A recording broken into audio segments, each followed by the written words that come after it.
Welcome students to Synopsis IAS. I am Dr. Mohammad Zia and this is our 14th lecture of the World History Series. पिछले lecture में पिछले video में हमने बात की थी यूनिफिकेशन ऑफ इटली की। आज हम बात करेंगे यूनिफिकेशन ऑफ जर्मनी की। एक्चुअली इन दोनों देशों के जो इनका एक जो यूनिफिकेशन हुआ या जो वो जिसको हम कहते हैं राइज ऑफ नेशनलिज्म था, that played a very important role in defining the history of Europe। और यहीं पे इसी एक्चुअली यूनिफिकेशन ऑफ जर्मनी में हम देखेंगे राइज ऑफ बिस्मार्क। हिटलर से ज़्यादा बड़ा नाम जर्मनी की हिस्ट्री में, no doubt at all. Hitler को लोग नेगेटिव सेंस में भी याद रखते हैं, but let's see what happened, that how this Germany, एक बहुत बड़ा province which was widely divided, how it came to be, how it came to become as one unit. Now let us see that. First of all, हमने पिछले lecture में भी बात की थी ये कांग्रेस ऑफ वियना की, और उसमें हमने देखा था कि 1815 में जब ये वियना कांग्रेस होती है तो वहां पे जो जर्मन स्टेट्स हैं, there were like 39 German states थे और उनको मिला के एक कॉन्फेडरेशन बना दिया गया। इसमें जो दो सबसे इंपॉर्टेंट कहना चाहिए एम्पायर्स थे इस कॉन्फेडरेशन में, वो थे ऑस्ट्रिया हंगरी एंड प्रूशिया। और इन्हीं दोनों में आप यहाँ देख सकते हैं, this green region is Austria Hungary and this bluish region is Prussia. और यही सबसे बड़ा जो कहना चाहिए, Prussia was, and these two were very dominating. Rest were small, like Bavaria or all this region, Hanover. All these were very small, but the dominating one was Prussia and Austria-Hungary.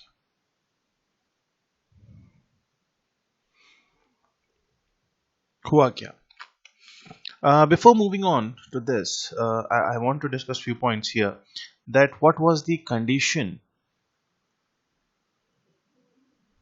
of Germany before unification?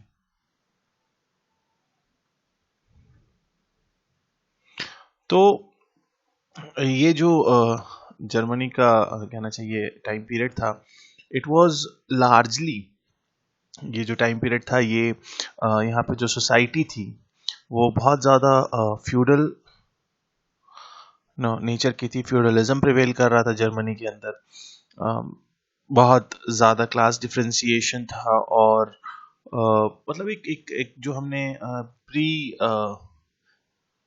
Renaissance जो society देखी थी, कहीं ना कहीं उसी तरीके की एक सोसाइटी जो है वो जर्मनी में उस वक्त प्रिवेल कर रही थी। तो उस सोसाइटी के अंदर अब यहाँ पे जब हमने देखा कि ये जो वियना कांग्रेस होती है 1815 में, वहां पे ये सब जो है 39 जो है डिफरेंट उसमें डिवाइड हो जाते हैं। तो लेकिन हमने ये भी देखा कि Prussia was in an advantageous position. Why? First of all, it was mainly the German speaking population. Last session में हमने देखा था कि language is a very important part. Language is a very important part in in deciding the degree of nationalism. हमने causes of nationalism देखे थे, और German speaking population थी सबसे ज़्यादा। जो पावरफुल आर्मी थी यूरोप में वो प्रूशियन आर्मी थी उस पॉइंट ऑफ टाइम पे। Industrialise faster than other German states. Although यहाँ पे इंडस्ट्रियल रेवोल्यूशन इसके बाद, एक्चुअली इस यूनिफिकेशन के बाद जो है ये जर्मन जो स्टेट्स हैं इनका कहना चाहिए यूनिफिकेशन के बाद ही एक अच्छा एक इंडस्ट्रियल रेवोल्यूशन आएगा। लेकिन इस दौर में भी it was industrializing faster than other German states. So as compared, in comparison to other 39 states, this Prussia was, it was on a faster pace. Who were the leaders of this unification? सबसे पहले थे king Wilhelm one. He succeeded Frederick William to the throne in 1861. He was supported by Junkers. Junkers was a wealthy land-owning class. Strongly conservative and oppose to liberal idea. तो ये आपने word बड़ा अच्छा सुना होगा, लिबरल, और आजकल काफी न्यूज में रहता है। तो ये जो लोग थे, ये देखो कहीं पर भी नेशनलिज्म जब स्टैब्लिश करने की बात आती है, आप चाहे आप इस वक्त पे देखोगे, चाहे आप जब वर्ल्ड वॉर टू से पहले, जब हिटलर का जो टाइम पीरियड है उससे पहले जब आप देखोगे, तो वहां पर भी जो जो सबसे इम्पोर्टेंट एलिमेंट होगा वो होगा अल्ट्रा नेशनलिज्म। नेशनलिज्म में नहीं आएगा, वो हाइपर नेशनलिज्म, या इसको हम कहते हैं हाइपर नेशनलिज्म या अल्ट्रा नेशनलिज्म, उस तरफ चले जाएंगे।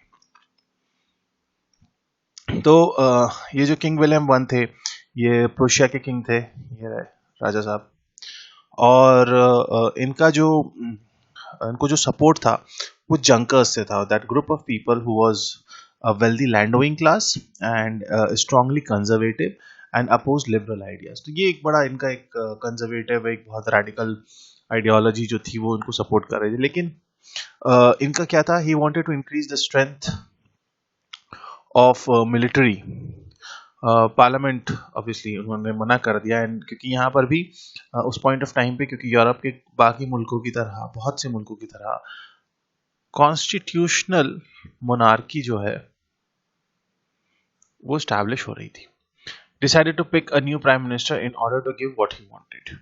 सो इनको क्या चाहिए था, इनको he wanted to increase the strength of military. तो ये चाह रहे थे कि इवन दो ये जो प्रूशिया की मिलिट्री है, it was considered as the strongest और most powerful military in whole Europe, लेकिन बावजूद इसके जो किंग विलियम वन थे, वो चाह रहे थे कि ये जो है we should increase the strength. अब क्या किया 1862 में, this is the person, Otto von Bismarck.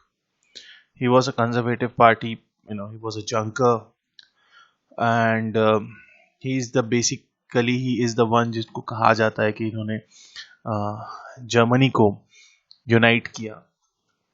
Bismarck's first speech as a prime minister to the member of the parliament, not by speeches and votes of the majority, there are the great questions of the time decided.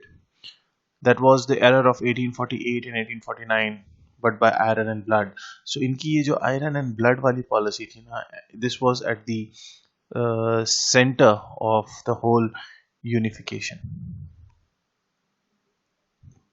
So he quotes like this. His quotes were very much. Now what happened? Steps.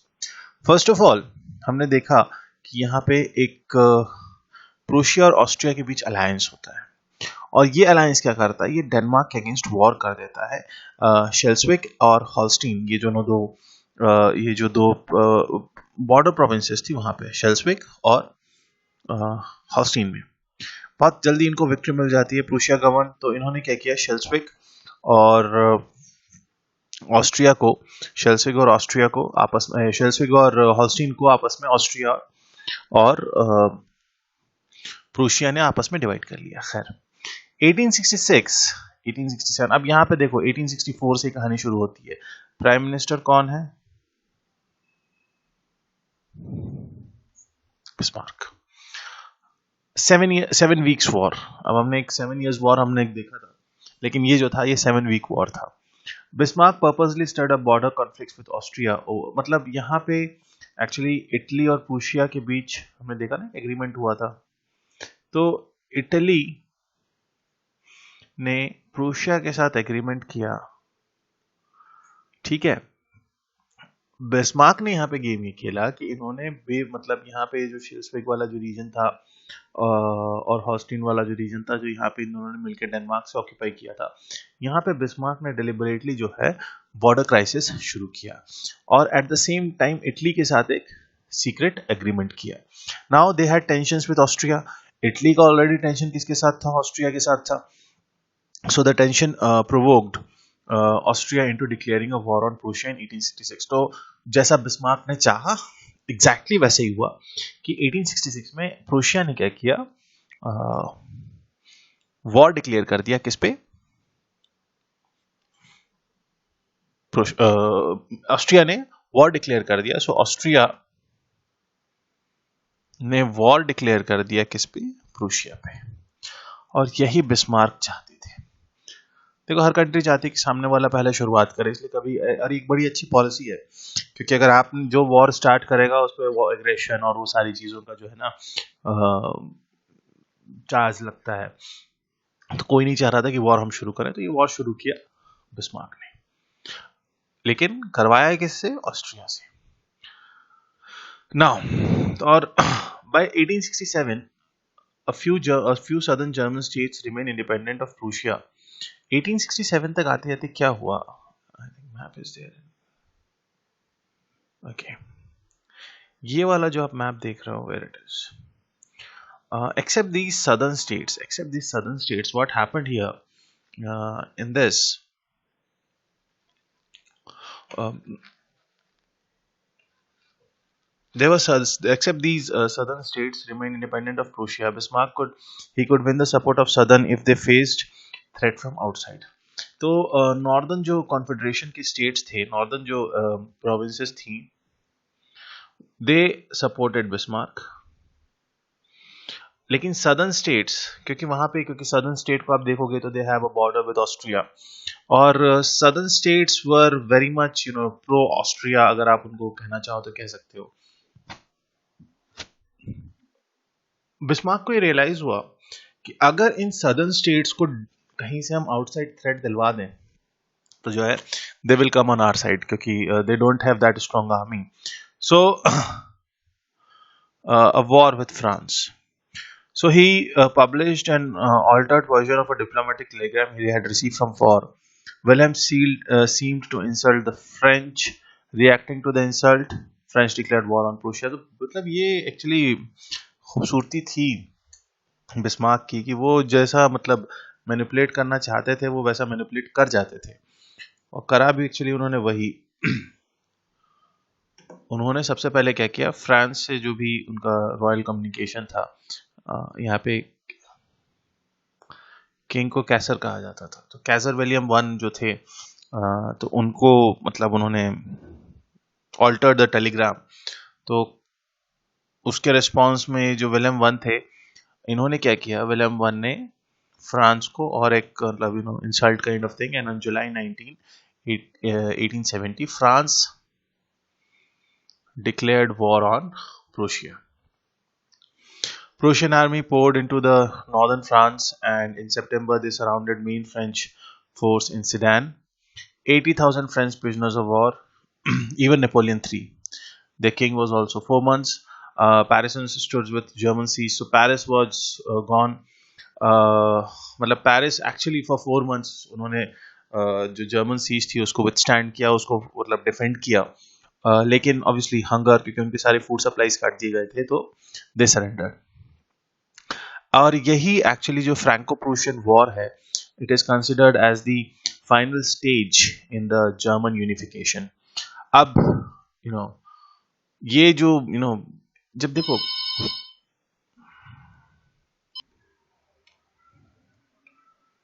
now the nationalistic fever also seized the people in southern Germany.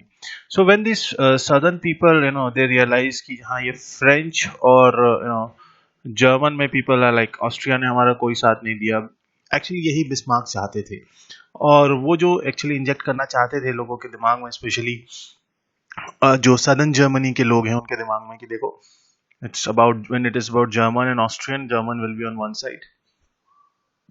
तो ये जो nationalism का fever था ये भी southern Germany में जो शुरुआत में जो थोड़ा सा अलग चल रहा था उसने भी क्या किया, इसको एक्सेप्ट कर लिया, and finally they accepted the Prussian leadership. They accepted this Prussian leadership.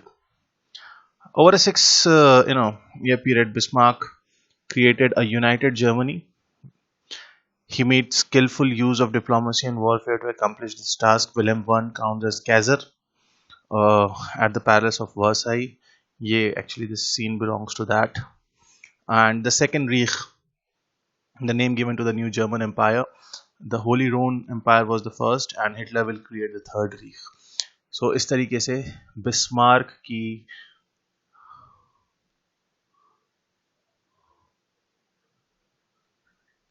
Iron and blood policy ने क्या किया, unification of Germany, that too 39 states का जो कॉन्फेडरेशन था अब एक Germany, known as the Second Reich, that was a name given to the new German Empire. Hitler जो है वो तीसरा आगे create करेंगे. So this was about the unification of Germany. Now, in the next video, we'll start basically World War One. So get ready for that. Have a great time. This is it from me in this video. Stay safe, stay healthy. Thank you so much.